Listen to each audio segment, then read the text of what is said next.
je vais vous parler de l'arbitre. L'arbitre, c'est lui. Il est chargé de démarrer le match, de l'arrêter, d'attribuer les points et de faire respecter les règles. Aujourd'hui, nous allons nous concentrer plus particulièrement sur sa gestuelle. La première tâche de l'arbitre, c'est de faire respecter les règles, et notamment les règles de courtoisie. Au début du match, les tireurs se saluent et saluent l'arbitre. À la fin du match, ils se saluent à nouveau et en temps normal se serrent la main. Une fois les règles de courtoisie effectuées, l'arbitre démarre le match. Il va pour cela demander à ses tireurs de se mettre en garde. Il va leur demander s'ils sont prêts, et lorsqu'ils ont répondu oui, allez, le match démarre. Lorsqu'il y a une touche, l'arbitre dit halte et arrête le match. Voici un petit exemple. Rassembler, saluer,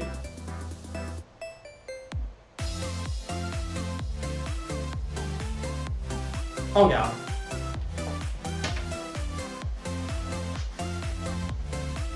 Prêt? Oui. Allez. Halte. Une fois le match arrêté, l'arbitre va devoir donner sa phrase d'arme et ainsi attribuer ou non un point. La phrase d'arme, c'est l'histoire de la touche. Elle va permettre aux tireurs de comprendre la décision de l'arbitre et d'adapter leur jeu. Mais l'arbitre se doit de donner aussi cette histoire aux spectateurs. Les spectateurs étant éloignés, il faut qu'ils puissent comprendre sans entendre l'arbitre. L'arbitre va donc donner cette phrase d'arme à l'oral pour les tireurs et avec des gestes pour les spectateurs. Le but de cette vidéo est que vous compreniez et puissiez faire cette gestuelle. La phrase d'arme démarre de la dernière attaque précédant la touche. On commence donc par dire qui attaque. Si l'attaque part de droite, on effectue ce geste. Si l'attaque part de gauche, ce geste. À partir de là, deux possibilités. Soit l'attaque touche, soit l'attaque ne touche pas. Première possibilité. L'attaque touche. La touche est symbolisée par ce geste si le tireur de droite touche celui de gauche, et par ce geste si le tireur de gauche touche celui de droite. L'attaque à toucher, c'est bien, mais là encore, il y a deux possibilités. Soit l'attaque touche valable, surface en jaune sur l'image, soit l'attaque touche non valable, surface en blanc sur cette même image. Valable, il y a un point. Non valable, il n'y a pas de point. Pour indiquer la touche sur la surface non valable, on fait ce geste du côté de la personne touchée. Donc là, le tireur de droite a touché celui de gauche, non valable. Si le geste est effectué de l'autre côté, cela signifie que le tireur de gauche a touché celui de droite, non valable. Dans les deux cas, il n'y a pas de point. Si la touche est portée sur la surface valable, on indique directement le tireur qui marque le point avec ce geste. Donc là, le tireur de gauche a marqué le point. Il avait touché valable. Si le geste est effectué de l'autre côté, cela signifie que le tireur de droite marque le point. Pour que ce soit bien clair, voici deux exemples.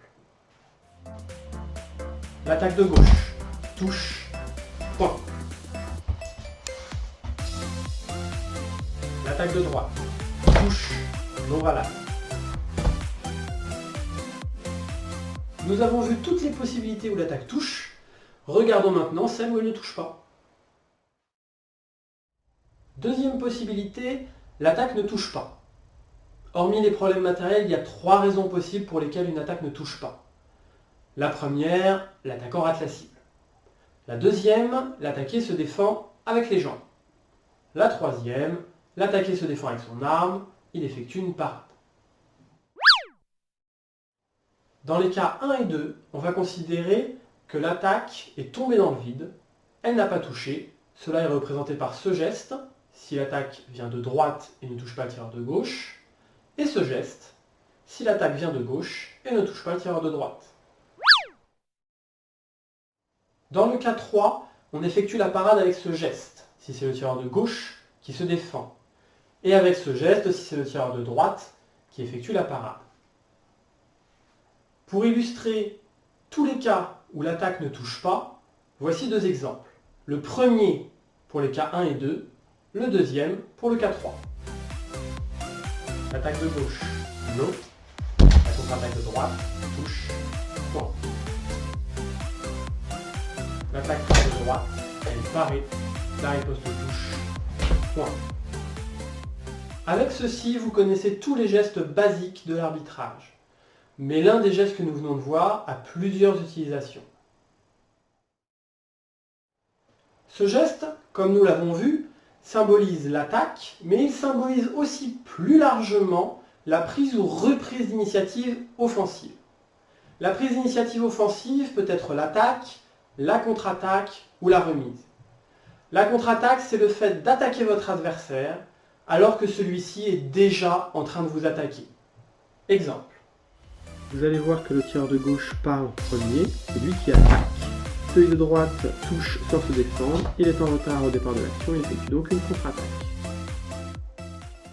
La remise, c'est le fait de tenter de toucher mon adversaire immédiatement après l'échec de mon action offensive. Exemple. Vous allez voir que l'attaque part de gauche, le tireur de droite effectue une contre-attaque. Aucun ne touche, le tireur de gauche se penche pour toucher et fait donc suivre son attaque d'une remise. La riposte est la seule action de prise d'initiative offensive qui fait exception. Il n'y a pas de geste qui la symbolise. Avant de passer à la partie à vous de jouer, je vous mets une petite fiche récapitulative des différents gestes. Je vous conseille de la garder de côté pour vous aider.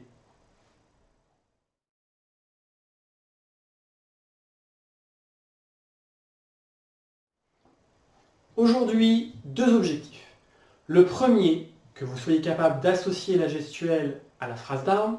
Le deuxième, que vous soyez capable de faire une phrase d'arme grâce à la gestuelle. Pour cela, je vais vous mettre 5 extraits.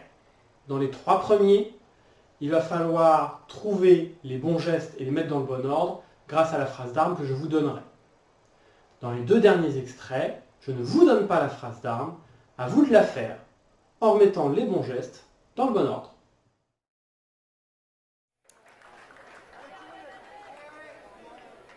L'attaque touche, point.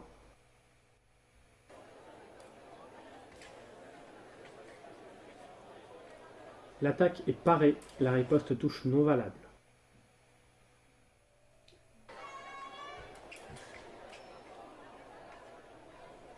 L'attaque, la parade, la riposte non, la remise d'attaque touche, point.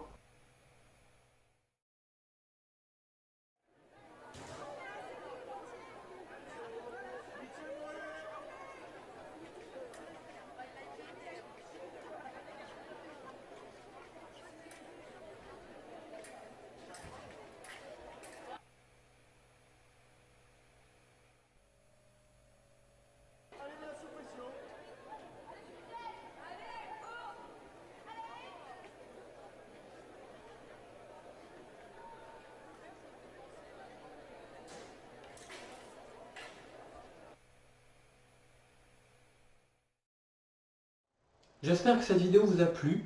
N'hésitez pas, comme pour les autres, à m'envoyer vos réponses, suggestions ou remarques à cette adresse. N'hésitez pas non plus à en discuter sur le WhatsApp. À bientôt!